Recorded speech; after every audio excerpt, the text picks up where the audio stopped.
Delicious, Delicieux.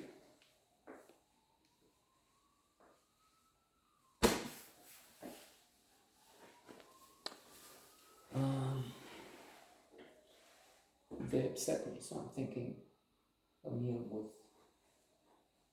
the red and green would be delicious now. Puccini. The other one, colors of the Ukraine.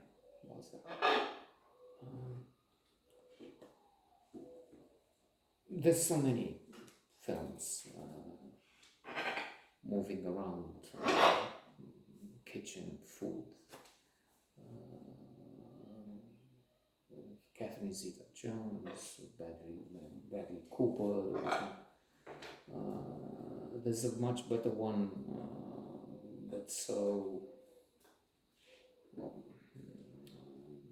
outre, so different.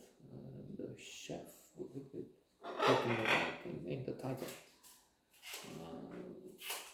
Peter Greenaway, the chef, the thief, his wife, her lover, something outre like that.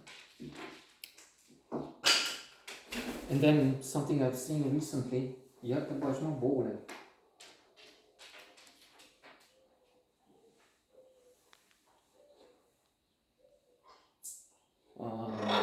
Something very good I've seen recently. There's a note on it, a boiling point. That was indeed special. The kitchen, the making, and the. And then I thought, with this movie of an article I've read in fact, somebody read it to me. It's the audio version, of course.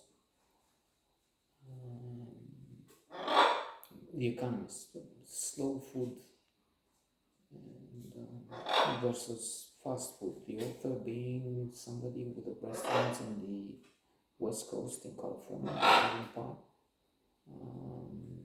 talking about food, talking about what has changed and how much has been lost, but about her experience, the fact that she went to France.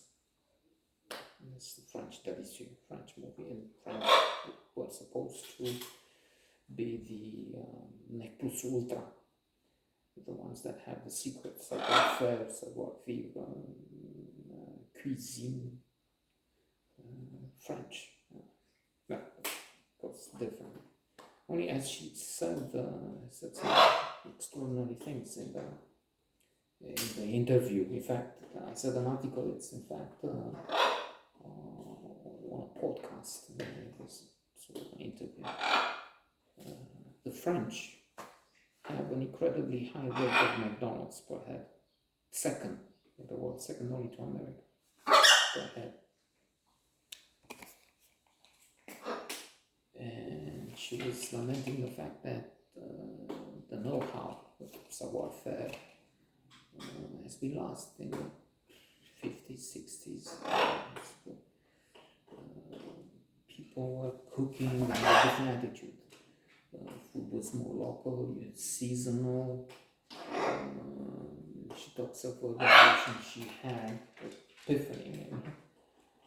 She was in France and people were queuing for baguette. Why? It's bread you can buy from the shop. Yeah, but it's a hot baguette. That's different. And she's pleading for slow food, not fast food, local. Not bringing it now, it's brought with planes and a lot of expense. That's indeed a problem for climate change on the planet. It's so much, everything is brought from so far away, and in the process of a lot of fuel is wasted.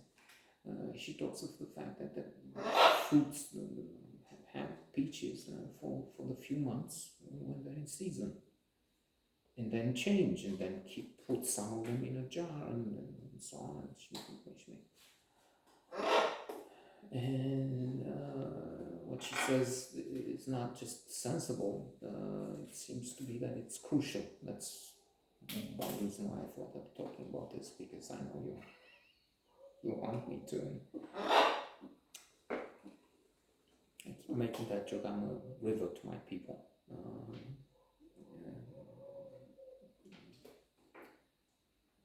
Anthony Quinn in The Sheikh, he portrays in Lawrence of Arabia, which is a joke really, because it turns out that in fact he was out for the money, and that was I'm a river to people. And in my case, is what people, because if you are watching, and not this far anyway. And those who do, there is something, I don't know, that maybe watching as a joke. But look at, or because of him. And I also, I think I've read somewhere that the family of the Sheikh protested, wanted to sue David Lynn, the company, because the Sheikh supposedly was not like that. I don't know. Funny. With food, to end with, what I didn't like, she was asked about animals, about veganism, and she didn't really, she talked of animals that are allowed to roam free and how that is good for the kitchen. But that's a very bad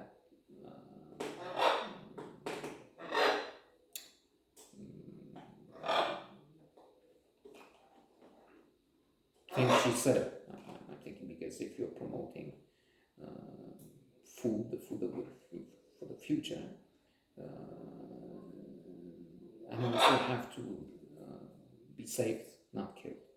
That's Yuval Harari. I recommend Homo Deus, A Brief History of Tomorrow, and Homo Sapiens, A Brief History of Humankind, books in which he talks about the torture of animals, humans killing and torturing billions of animals, and that's disgusting, that's horrid, and it has to stop. For many reasons. First of all, for their welfare. He deserves punishment, but not animals in general. And for climate change, because they contribute so much to the gases, methane. I understand New Zealand is moving to tax births of sheep and cattle.